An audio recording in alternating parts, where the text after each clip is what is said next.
12월 14일 화요일 하나님께서 주시는 말씀은 욥기 34장 1절부터 20절까지입니다. 봉독을 합니다. 엘리후가 말하여 이르되 지혜 있는 자들아 내 말을 들으며 지식 있는 자들아 내게 귀를 기울이라. 입이 음식물의 맛을 분별함 같이 귀가 말을 분별하나니 우리가 정의를 가려내고 무엇이 선한가 우리끼리 알아보자. 욥이 말하기를 내가 의로우나 하나님이 내 의를 부인하셨고 내가 정당함에도 거짓말쟁이라 하였고 나는 허물이 없으나 화살로 상처를 입었노라 하니 어떤 사람이 욥과 같으리야. 욥이 비방하기를 물 마시듯 하며 악한 일을 하는 자들과 한패가 되어 악인과 함께 다니면서 이르기를 사람이 하나님을 기뻐하나 무익하다 하는구나. 그러므로 너희 총명한 자들아 내 말을 들으라. 하나님은 악을 행하지 아니하시며 전능자는 결코 불의를 행하지 아니하시고 사람의 행위를 따라 갚으사 각각 그의 행위대로 받게 하시나니 진실로 하나님은 악을 행하지 아니하시며 전능자는 공의를 굽히지 아니하시느니라. 누가 땅을 그에게 맡겼느냐? 누가 온 세상을 그에게 맡겼느냐? 그가 만일 뜻을 정하시고 그의 영과 목숨을 거두실진대 모든 육체가 다 함께 죽으며 사람은 흙으로 돌아가리라. 만일 내가 총명이 있거든 이것을 들으며 내 말소리에 귀를 기울이라. 정의를 미워하시는 이시라면 어찌 그대를 다스리시겠느냐? 의롭고 전능하신 이를 그대가 정죄하겠느냐? 그는 왕에게라도 무용지물이라 하시며 지도자들에게라도 악하다 하시며 고관을 외모로 대하지 아니하시며 가난한 자들 앞에서 부자의 낯을 세워주지 아니하시나니 이는 그들이 다 그의 손으로 지으신 바가 됨이라. 그들은 한밤중에 순식간에 죽나니 백성은 떨며 사라지고 세력 있는 자도 사람의 손을 빌리지 않고 제거함을 당하느니라. 욥기 33장에서 엘리후가 변론을 했던 것을 우리가 봤습니다. 그의 변론에 욥이 아무런 대답을 하지 못했지요. 그러자 이 엘리후가 오늘 34장에 두 번째 변론을 하게 됩니다. 이번 변론에서 엘리후는 말이죠, 자기의 그 주장을 재판 형식으로 이렇게 그 변론을 진행하는 것을 볼 수가 있습니다. 자기 말을 지금 듣고 있는 청중들을 지혜 있는 자들, 지식 있는 자들 이렇게 표현을 하면서 재판 형식으로 공개적으로 자신의 변론을 진행하는 것을 볼 수가 있습니다. 2절을 보시면은 지혜 있는 자들아 내 말을 들으며 지식 있는 자들아 내게 귀를 기울이라. 자신의 말을 지금 들어주는 청중들의 지혜 있는 자, 지식 있는 자 이렇게 표현하면서 4절을 보시면 우리가 정의를 가려내고 무엇이 선한가 우리끼리 알아보자. 재판 형식으로 진행을 하는 그러한 내용입니다. 그러면서 이제 5절, 6절은 그 욥을 이렇게 지적하는 거죠. 이 욥이 하는 말을 자기가 이제 그동안 들었던 그 욥이 했던 말을 이렇게 그 사람들에게 상기시켜 줍니다. 뭐라 그러냐면 5절 6절을 보면은 욥이 말하기를 내가 의로우나 하나님이 내 의를 부인하셨고 6절 내가 정당함에도 거짓말쟁이라 하였고 나는 허물이 없으나 화살로 상처를 입었노라 하니 욥이 이렇게 말했다는 거예요. 자기가 들었다는 겁니다. 그러니까 이걸 달리 표현하면 여러분 재판 형식으로 공개적으로 하는 내용이니까 여러분 욥이 하는 말을 여러분 아십니까? 하면서 자기가 들은 걸 얘기하는 거예요. 나는 의롭게 살았는데 하나님께서 인정해 주시질 않는다. 욥이 이랬다는 거예요. 나는 정의로운데 하나님이 나를 거짓말쟁이로 취급하시고 나는 아무 허물, 나는 아무 죄를 범하지 않았는데 하나님이 나에게 상처를 주셨다. 못 고칠 병을 나에게 주셨다. 이렇게 말을 하니 여러분들은 욥의 이런 말을 인정하십니까? 지금 이런 식으로 진행을 하고 있는 거예요. 그러면서 이제 7절부터 9절까지는 읽어보죠. 7절부터 9절까지 어떤 사람이 욥과 같으랴. 욥이 비방하기를 물 마시듯 하며 악한 일을 하는 자들과 한패가 되어 악인과 함께 다니면서 이르기를 사람이 하나님을 기뻐하나 무익하다 하는구나. 여러분, 욥과 같은 사람이 또 있겠습니까? 하면서 욥을 지적하는 거예요. 사람들은 비방하기를 물 마시듯 하고, 사람들을, 이 7절에서 욥은 사람들을 그 비방하기를 물 마시듯이 하고, 8절에 보면 악행하는 자들과 잘 어울리고 함께 다니고, 욥이 그랬다는 거예요. 또 9절을 보면은 겨우 한다는 소리가 사람이 하나님을 기뻐하나 아무 유익이 없다, 이렇게 말을 한다는 거예요. 이 말을 달리 표현하면 하나님과 잘 지내봐야 아무 소용없어, 하나님과 잘 지내봐야 아무 유익이 없어, 이렇게 말을 한다는 거예요. 여러분, 이 사람이 바로 욥입니다. 욥. 여러분은 이 욥을 어떻게 생각합니까? 그의 이 말을 어떻게 생각합니까? 이렇게 주장하고 있는 거예요. 엘리후가 왜 이런 식으로 말을 할까요? 그것은 그동안 욥이 하나님 앞에 그 넋두리 하는 내용이 있었잖아요. 넋두리를 많이 했잖아요. 하나님 앞에 불평하는, 하나님께 넋두리 하는 그러한 내용이 많이 있었죠. 그 내용을 세 명의 친구들뿐만 아니라 이 엘리후도 곁에서 들었던 것입니다. 그러면서 그 들은 거를 기억하면서 이 엘리후가 지금 오해를 하고 있는 거죠. 그러니까 넋두리 한 내용일 뿐인데 그것을 마치 진심으로 하나님을 그렇게 생각하고 있는 것처럼 이 엘리후가 오해를 했던 것이죠. 그러니까 그 말을 곧이곧대로 들었던 거예요. 엘리후의 실수죠. 엘리후의 실수. 아무튼 이 엘리후는 계속 변론을 하는데 어디에 초점을 맞추냐면은 욥이 하나님 앞에서 이러했는데 아니다, 하나님은 그런 분이 아니다 하면서 강조하는 거예요. 그러니까 이 출발은 이 엘리후의 오해로부터 이 말이 전개가 되니까 그 옳은 말을 하고 있지만은 우리가 듣기에는 이게 좀 답답하지요. 오해를 하면서 하는 말이니까 맞는 말인데 그 상황에 맞질 않아요. 옳은 말을 해도 그 상황에 맞는 말을 해야 되는데 말이죠. 10절을 읽어봅니다. 10절. 이제 그 엘리후가 그 욥, 네가 그렇게 말하지만 하나님은 이런 분이야, 그런 뜻이죠. 10절. 그러므로 너희 총명한 자들아 내 말을 들으라. 하나님은 악을 행하지 아니하시며 전능자는 결코 불의를 행하지 아니하시고. 그러니까 하나님은 선하신 분이야, 악을 행하는 분이 아니야. 하나님은 그 악을 행하는 그런 분이 아니야, 이거 분명하지 않아? 그러면서 강조하죠. 12절도 읽어. 12절. 진실로 하나님은 악을 행하지 아니하시며 전능자는 공의를 굽히지 아니하시느니라. 이거 옳은 말이죠. 하나님은 의로우신 분이 맞지요. 선하신 분이 맞지요. 또 그러니까 하나님은 악한 일을 하는 분이 아니라는 거죠. 하나님은 의로운 분이시라, 공의를 행하시는 분이라는 거예요. 하나님이 그런데 왜 나에게 이럽니까? 그거 따지고 그런 거를 지금 이야기를 하는 거예요. 하나님이 하신 일은 다 의로운데 네가 하나님 의롭지 않은 것처럼 이야기했잖아. 여러분, 이러니 이 욥이 말한 게 맞습니까? 우리가 알고 있는 하나님은 의로운 분이 맞잖아요. 그렇게 공개적으로 말하죠. 또 11절도 보세요. 11절. 사람의 행위를 따라 갚으사 각각 그의 행위대로 받게 하시나니. 하나님은 우리의 행위대로 갚아주신다. 그러니 지금 저 욥이 당하고 있는 저러한 고난, 그거 자기의 행위의 결과다, 이러한 뜻이죠. 그러나 그 욥은 계속해서 하나님은 그러실 분이 아니야, 나와 하나님과의 관계가 어떠한데 이건 아니야, 이거 내가 알지 못하는 그러한 하나님의 뜻이 있을 거야, 이랬거든요. 그러니까 엘리후가 오해로부터 시작하는, 맞는 말을 해도 옳은 말을 해도 오해로부터 하니까 그 적용이 제대로 안 되고 있는 것이죠. 자, 그 다음에 13절부터 15절까지를 보시면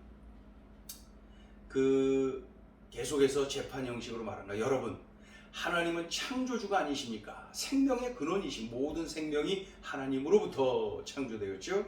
창조하신 분이 하나님이세요. 그런데 하나님은 창조하셨을 뿐만 아니라 다스리는 분입니다. 이러한 내용. 자, 그래서 13절을 읽어보면 창조주 하나님이에요. 13절, 누가 땅을 그에게 맡겼느냐? 누가 온 세상을 그에게 맡겼느냐? 그렇죠? 하나님이 창조하신 거다 이거예요. 14절, 15절은 창조하셨을 뿐만 아니라 다스리는 하나님이시라는 거죠. 자, 읽어요. 그가 만일 뜻을 정하시고 그의 영과 목숨을 거두실진데, 15절, 모든 육체가 다 함께 죽으며 사람은 흙으로 돌아가리라. 하나님이 통치하신다는 거예요. 다스린다는 거예요. 창조주이시면서 다스리는 분이시다. 아니, 이런 분 아니냐? 하나님이 창조하실 뿐만 하나님이 다스리시는 거예요. 하나님이 일하고 계시는 거예요. 그런데 이 뭐가 잘못됐다고 하나님은 잘못하시는 분이 아니야. 자, 16절부터 20절까지를 보면은 여러분 또 들어보세요 하면서 계속 재판 형식으로 청중들에게 이 엘리후가 말을 합니다. 17절을 보면은 하나님은 정의로운 분이십니다. 의롭고 전능하신 분이십니다. 17절을 읽어보세요. 정의를 미워하시는 이시라면 어찌 그대를 다스리시겠느냐? 의롭고 전능하신 이를 그대가 정죄하겠느냐? 그러니까 하나님이 정의로우신 분, 의롭고 전능하신 분, 그렇다는 거예요. 그 의롭고 전능하신 이를 그대가 정죄하겠는, 네가 어디에 감히 그런 하나님을 향하여서 원망하고 불평하고 따지고 그러느냐는 거죠. 이 18절부터 20절까지는 18절을 보면은 왕이 나오죠. 왕. 또 그는 왕에게로 무용지물이라 하시며, 그 다음에 뭐예요? 지도자들에게라도 악하다 하시며, 왕, 지도자들, 신분을 가리지 않고 하나님께서 악한 면은 악하다 그렇게 말하고 징계하신다는 거예요. 하나님은 그러신 분이라는 거예요. 그렇게 다스리신다. 19절을 보면 고관, 또 부자도 나오죠. 부자. 고관을 외모로 대하지 아니하시며 가난한 자들 앞에서 부자의 낯을 세워주지 아니하시나니 이는 그들이 다 그의 손으로 지으신 바가 됨이라. 그러니까 고관이나 부자나 가난한 자나 높은 자나 낮은 자나 부한 자나 또 이렇게 천한 자나 가난한 자나 모두가 다 하나님이 지으신 피조물일 뿐이다. 그러니까 그들이 부자라고 해서 고관이라고 해서 하나님께서 특별 대우해 주시는 거 아니다.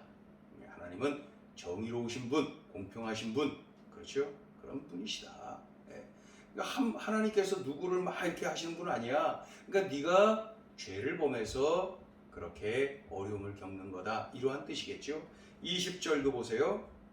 세력 있는 자가 등장하죠. 세력 있는 자. 20절. 그들은 한밤중에 순식간에 죽나니 백성은 떨며 사라지고 세력 있는 자도 사람의 손을 빌리지 않고 제지함을 당하느니라. 세력, 그 세상에 권력이 있다 하더라도 하나님이 그들을 특별 대우해 주시지 않는다. 아무리 세상에서 강한 자라 할지라도 하나님은 차별 없이 의롭게 판결하신다. 이들 모두는 그저 하나님에게는 피조물일 뿐이다. 그러니까 10절부터 20절 사이에 이 엘리후가 주장하는 하나님은 우리가 알고 있는 하나님이에요. 오라예요. 창조주 하나님 뿐만 아니라 다스리시는 하나님, 또 의로우신 하나님, 공평하신 하나님, 맞죠? 그러니까 이 엘리후의 이런 주장은 전적으로 옳아요. 그러나 욥에 대한 오해로 시작했기 때문에 그의 변론을 우리가 보면서 답답한 마음이 들 뿐입니다. 그렇죠? 자, 그런 중에도 오늘 주시는 메시지가 있습니다. 첫째, 선입견과 편견을 경계하라. 엘리후가 하나님에 대해 변론한 내용은 당연히 옳아요. 옳은 말을 했어요. 하나님은 창조주이시다 뿐만 아니라 다스리시는 분이시다. 하나님은 의로우신 분이시다. 공평하신 분이시다. 옳아요. 그러나 이런 주장을 하게 된 배경이 안 좋아요. 틀렸어요. 욥의 넋두리, 욥이 했던 불평, 하나님 앞에 그냥 그렇게 내놓은 건데, 그죠? 다 드러낸 건데, 그것을 듣고 있다가 그러한 넋두리를 욥의 진심인 줄로 알고 그렇게 출발을 하고 있는 것이죠. 이 엘리후의 변론이 그 잘못된 오해로부터 이렇게 출발하고 있기 때문에 이것이 이렇게 적용이 잘못된 것이죠. 아무리 귀하고 옳은 말씀이라 할지라도 상황에 지금 맞지 않는 거예요. 또 이 욥의 지금의 모습, 고난을 당하고 있는 모습을 보면서 공의로우신 하나님이 또 틀리지 않는 하나님이 늘 판단하신 거야. 그러니까 네가 지금 그래서 지금 고난을 당하는 거야. 이렇게 접근을 하고 있죠. 네. 징계하시는 하나님, 이 사람의 행위대로 징계하시는 거야. 네. 행위대로. 그 하나님이 너를 이렇게 징계하시는 걸 보니까 그러니까 너의 행위가 그렇고 그랬던 것이지. 그런 거죠. 네. 결국 엘리후의 선입견, 편견이 욥을 또다시 정죄하는 결과를 낳게 된 것이죠. 네. 그렇기 때문에 우리는 항상 이해해야 됩니다. 항상 관용하고 배려하는 그러한 모습을, 그러한 자세를 가져야 됩니다. 우리가 이해하려고 하고 또 배려하고 관용하고 그러한 자세를 갖지 않으면 우리도 이렇게 선입견과 편견을 가지고 누군가를 정죄하는 그러한 결과를 낳을 수가 있는 것이죠. 우리가 꼭 기억하고 또 경계해야 되겠습니다. 선입견과 편견을 경계하라. 자, 둘째 주시는 메시지입니다. 고난의 크기보다 더 크신 하나님을 기대하라. 지금 욥의 태도는 어떠해야 될까요? 이러한 상황에서 욥의 태도는 어떠해야 될까요? 엘리후의 변론대로 하나님은 공의로우신 분이 맞아요. 예? 공의로우신 분이 맞아요. 예? 이 사실을 믿고 하나님을 기대하는 거예요. 하나님, 내가 하나님을 철저히 믿고 의지하고 늘 하나님과 동행하고 하나님과 대화하고 하나님 의지하며 하나님의 뜻대로 순종하며 살아왔는데 그 공의로우신 하나님이 이것을 잘 아시기에 하나님 선한 길로 나에게 은혜를 주실 것인데 내가 이러한 어려움을 당하고 있는 것, 그것은 공의로우신 하나님께서 분명히 바로잡아 주실 것이다. 이러한 마음을 가져야 되겠죠. 공의로우신 하나님이 나를 공의로 다스리신다. 하나님이 나를 아신다. 그렇기 때문에 공의로우신 하나님이 반드시 나를 회복시키시고 역전시키시고 일으켜 세워 주실 것이다. 이러한 믿음을 가지고 하나님을 기대하는 것입니다. 동시에 하나님의 전능하심을 믿고 기대하는 것이죠. 지금 나의 고난보다 크신 하나님, 지금 내가 당하고 있는 고난보다 크신 하나님을 믿고 기대하는 것입니다. 그렇죠? 그럴 때에 고난을 바라보는 눈이 달라지는 거예요. 그리고 진실로 이제 그 하나님을 체험하게 될 것입니다. 고난보다 크신 하나님을 경험하게 되는 것이죠. 그러니까 지금 내가 도대체 이해할 수 없는 고난을 당하고 있는 분이 있습니까? 도대체 이 욥과 같이 말이죠. 이해할 수 없는 고난을 당하고 있는 분, 이것을 붙잡자고요. 하나님은 공의로우시다. 그 공의로우신 하나님이 나를 바르게 판단해 주시고 회복시키시고 역전시켜 주시고 일으켜 세워 주실 것이다. 도와주실 것이다. 많은 이들 앞에 하나님께서 일으켜 세워 주실 것이다. 이 공의로우신 하나님을 의지하시고 동시에 나의 고난보다 훨씬 크신 하나님을 믿고 기대하는 것입니다. 이런 정도 얼마든지 뒤집어 놓을 수 있는, 이 판을 뒤집어 놓을 수 있는 전능하신 하나님을 믿고 기대하고 기다리고 기도하는 것이죠. 그때에 우리는 그 하나님을 온몸으로 경험하게 될 것입니다. 지금 욥이 품어야 될 그러한 자세가 바로 그것입니다. 고난의 크기보다 더 크신 하나님을 기대하라. 오늘 주신 이 말씀을 우리들의 삶에 꽉 붙잡고 적용하고 살아내야 되겠습니다. 기도합니다. 하나님 아버지 고맙습니다. 고난의 현장에서 세 친구의 뒤를 이어서 엘리후라고 하는 젊은이가 결국은 이렇게 또다시 이 욥을 정죄하는 그러한 모습을 보게 됩니다. 하나님, 욥이 얼마나 힘들고 어렵겠습니까? 그런 중에 우리들에게 들려주신 이 소중한 메시지를 끌어안고 나에게 주신 이 말씀을 삶의 자리에 적용하고 꼭 이렇게 살아내고 우리들이 견고한 믿음의 용사들로 일어나게 하여 주옵소서. 살아내게 하여 주옵소서. 예수님의 이름으로 기도 올리옵나이다. 아멘.